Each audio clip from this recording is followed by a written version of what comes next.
fait, je faisais partie d'un club d'agility dans la région toulousaine, à Cugnaux exactement. Et en 99, à force de donner des cours officieusement, on m'a demandé de passer mes diplômes pour pouvoir donner des cours vraiment reconnus.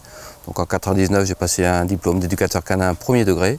Et puis après, j'ai exercé pendant 4-5 ans à Cugnaux toujours.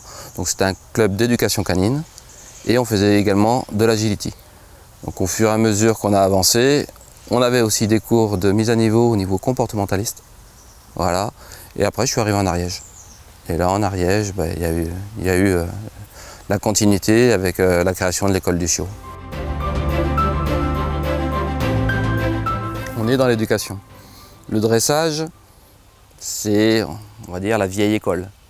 Le dressage, c'est ce que faisaient nos grands-parents, nos parents, les militaires. Alors, le dressage, c'est le chien d'utilité. On dresse, le chien est au service du maître. Il y a la complicité, vraiment entre guillemets, alors que l'éducation, c'est la complicité, c'est naturel en quelque sorte. On va renforcer tout ce qui est positif plutôt que le dressage où on est sur de l'obéissance pure. L'école du chiot, c'est une école d'enfants. Nous, on a la chance d'avoir un enfant à la maison de 10 ans.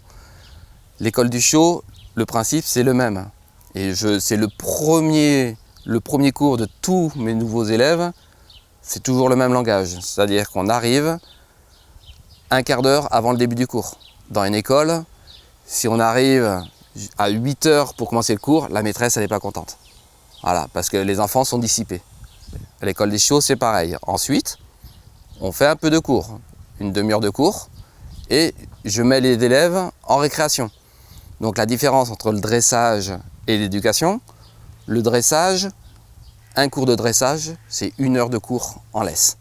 Là, il y a la récréation. Les chiens, ils repartent. Et on perd la main dessus. Et au bout de 5-10 minutes, la récréation est finie. Donc, les maîtres reprennent, entre guillemets, la main sur le chien. Donc, il faut les rappeler. Il faut que le chien, déjà, arrive à se déconnecter des copains pour revenir au maître. Et on reprend les cours.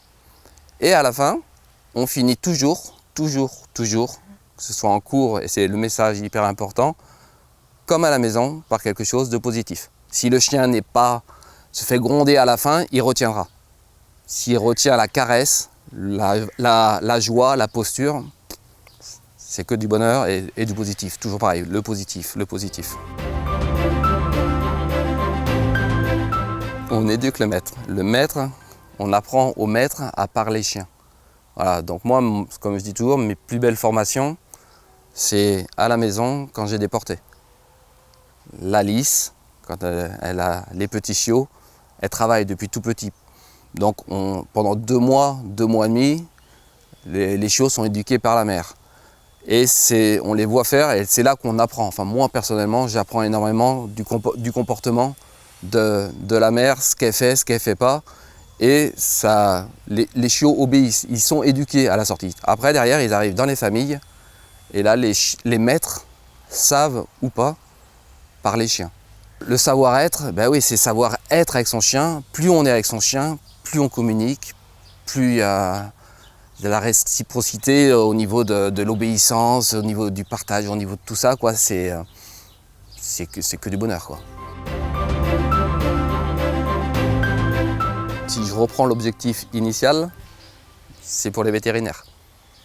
Voilà, c'est vraiment ça. C'est-à-dire que j'emmène mon chien chez le vétérinaire, il n'est pas stressé, il va se faire manipuler, il n'y aura pas de souci. Donc ça, à l'école du chiot, ben voilà, on peut passer un cours sans avoir son chien au bout de la laisse. On a le chien du copain. Le chien prend des ordres, se fait manipuler par un autre maître. Voilà, c'est vraiment le but initial.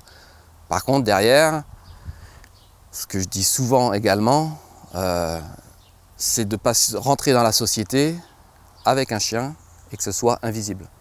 Le chien n'est pas là pour nous sortir de la société. Si je rentre dans un magasin, dans un restaurant, bon, je demande l'autorisation.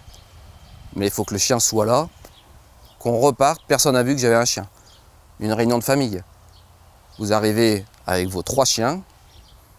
Voilà, si vous êtes sans arrêt, Pépette, viens ici, n'importe, Médor, voilà, sans arrêt, la famille a dit bon, on ne veut plus le voir lui. Les amis, ils ne veulent plus nous voir. Alors que si vous venez avec des chiens sociabilisés, qui écoutent, qui ne sont pas dressés, qui écoutent simplement, ben, vous pouvez aller partout, vous les emmenez partout et vous continuez à vivre.